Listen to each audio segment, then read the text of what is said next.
Pada umumnya, seorang wanita akan mengalami fase menstruasi selama 1-28 hari. Nah, pada fase pertama, yaitu terjadi pada hari pertama hingga hari ketujuh, yaitu hari menstruasi, di mana peluruhan rahim endometrium yang tidak dibuahi oleh sperma. Nah, hal ini terjadi dipicu oleh turunnya hormon estrogen dan juga hormon progesteron. Lalu yang kedua, pada hari ke-8 hingga hari ke-12 itu ada fase praovulasi bersamaan dengan fase menstruasi hingga nanti fase ovulasi tiba, folikel berkembang dibantu dengan hormon FSH dan estrogen akan meningkat, akan membantu penebalan pada dinding rahim endometrium. Fase ketiga yaitu fase ovulasi terjadi dari hari ke-13 hingga hari ke-15. Terjadi lonjakan hormon LH yang lalu memicu ovulasi terjadi, yaitu pelupasan sel telur yang telah matang dari ovarium ke tuba falopi yang siap untuk dibuahi. Biasanya pada masa ovulasi ini disebut masa subur wanita, dan disinilah memungkinkan seorang wanita untuk terjadinya kehamilan. Yang terakhir yaitu fase setelah ovulasi atau pasca ovulasi terjadi dari hari ke-16 hingga hari ke-28. Yang terjadi korpus luteum atau sisa folikel akan menghasilkan hormon progesteron, di mana hormon ini berfungsi untuk mempersiapkan kehamilan, itu jika dibuahi. Namun jika tidak dibuahi, korpus luteum akan rusak dan kadar progesteron dan estrogen akan menurun, sehingga siklus kembali ke fase menstruasi. Baik, di sini saya akan menjelaskan tentang perkembangan janin dari trimester 1, 2, dan juga trimester 3. Setiap trimester memiliki peran penting dalam perkembangan janin. Yuk kita simak perkembangan dari minggu ke minggunya. Nah, minggu ke-1 hingga minggu ke-3, sel telur mulai berkembang dari zigot, marula, dan blastula, lalu grastula, membentuk kantung yang berisi embrio. Minggu ke-4, janin terus berkembang diikuti dengan pertumbuhan sumsum tulang belakang, sifat sistem syaraf, paru-paru, dan juga jantung, yang sudah mulai berdenyut kecil sebanyak 65 kali semenit. Embrio dilindungi oleh kantung yang bernama gestational sac. Pada minggu ini biasanya tanda-tanda kehamilan mulai bisa dilihat menggunakan USG. Nah, biasanya juga ibu mulai merasa payudaranya mengencang dan sedikit nyeri. Pada minggu ke-5, janin terus berkembang dan hampir membentuk manusia yang utuh. Kantung janin yang berisi janin makin membesar dan sudah mulai berdenyut dan memompa darah.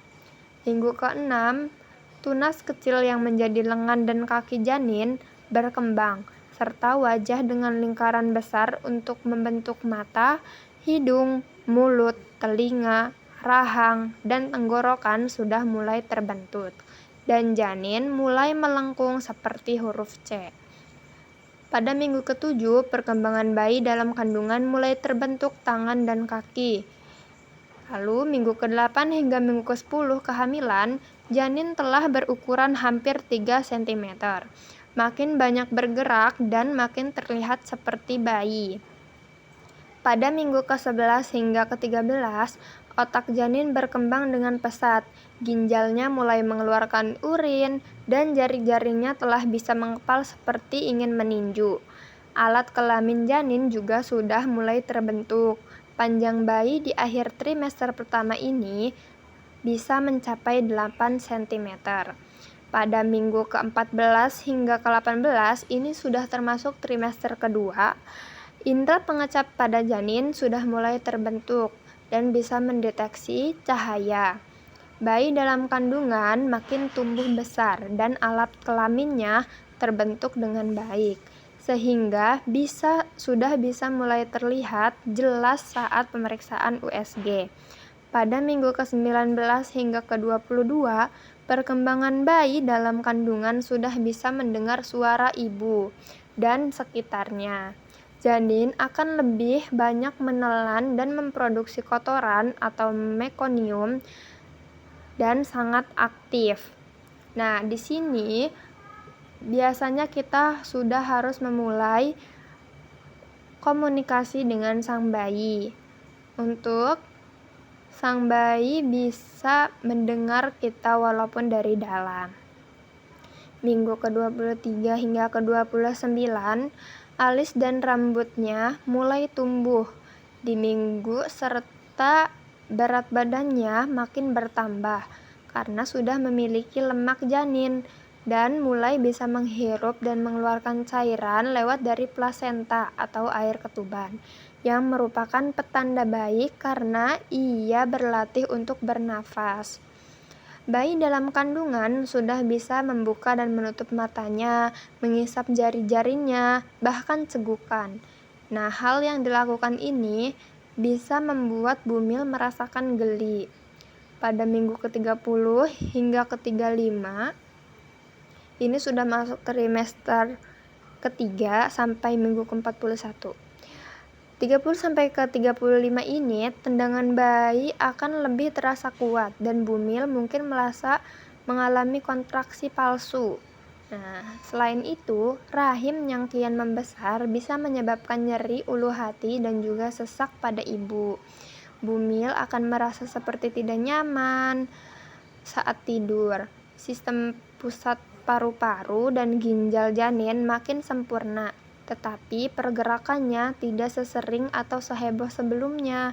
Posisi bayi dalam kandungan akan makin turun ke area panggul. Nah, pada minggu ke-36 hingga ke-41, ini sudah mendekati tanggal persalinan. Bumil akan lebih sering mengalami keputihan dan juga kontraksi.